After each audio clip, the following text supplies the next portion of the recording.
Qu'est-ce qui est prioritaire?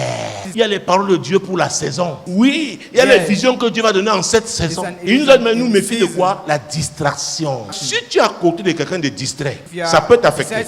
Du coup, tu dois faire attention à ton environnement. Avec qui tu marches? Qu'est-ce que tu entends? La Bible déclare que la foi vient de ce qu'on entend.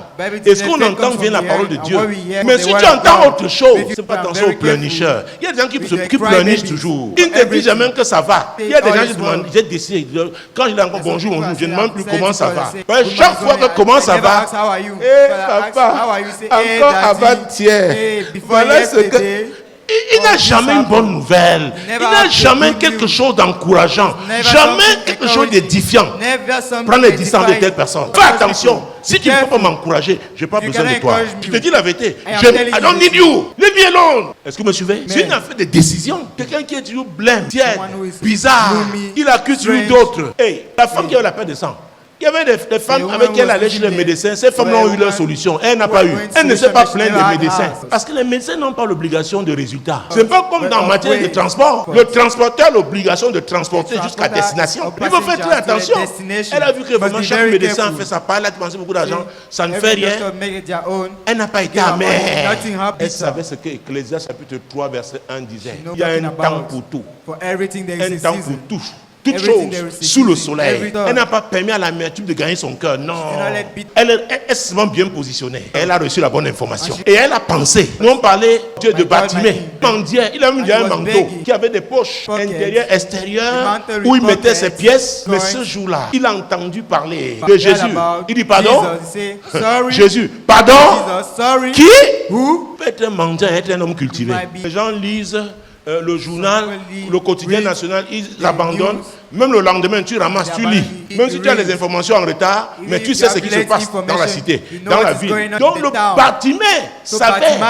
Esaïe avait parlé de Jésus. Et qu'est-ce que c'est dans la lignée de David? La postérité de David. Il a dit qui Jésus? Celui dont j'ai entendu parler. Et l'information, si elle est juste, je me mets à crier pour vérifier. Ce qu'elle doit faire. Ma part maintenant, c'est de crier. Mes cris vont l'arrêter. Ils aiment bien crier Jésus. La Bible dit qu'on a voulu le faire taire. En année d'éclosion, personne ne peut te faire taire.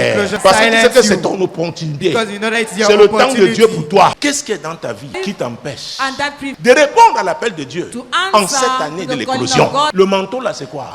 C'est l'hypocrisie. Le manteau là c'est quoi? C'est le mensonge. Le manteau là c'est quoi? C'est la colère. C'est la haine. C'est la corruption.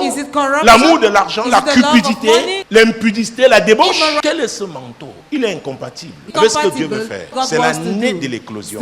Tu dois jeter ce manteau. Après avoir jeté, comme maintenant tout ce que le Dieu avait mis dans ta vie, parce que tu as jeté le manteau là, Jésus te délivre. Donc tu as quelque chose à faire. Il avait appelé les qu'on appelle Bartimée. Jésus vous appelle. Bartimée avait un problème. Et dans Matthieu 11, verset 28 et 29, il a dit venez à moi, vous tous qui êtes fatigués et chargés, et je vous donnerai du repos. Peut-être tu es fatigué de ta religion.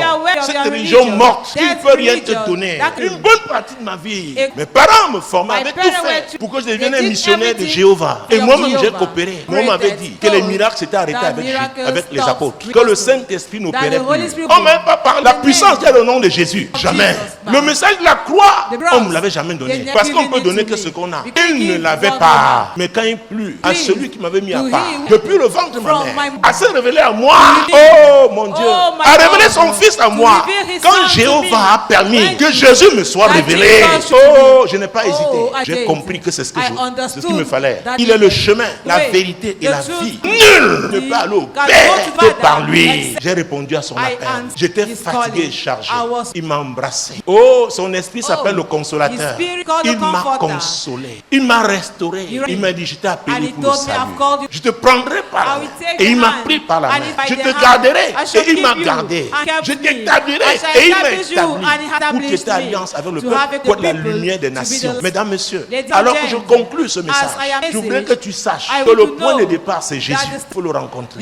Je ne sais pas comment tu as vécu. C'est facile de faire la paix avec Dieu. Parce qu'il est le seul médiateur entre le Père et les hommes. Entre Dieu et les hommes. Demande-lui tout simplement pardon pour tes péchés. Parce que tu regrettes d'avoir péché, d'avoir transgressé la parole de Dieu. Et reconnais-le comme le Sauveur. Accepte-le dans ta vie et fais de lui ton Seigneur. Et c'est un nouveau départ. Et avec lui, il doit être la priorité. La mission qu'il te donne doit être la priorité.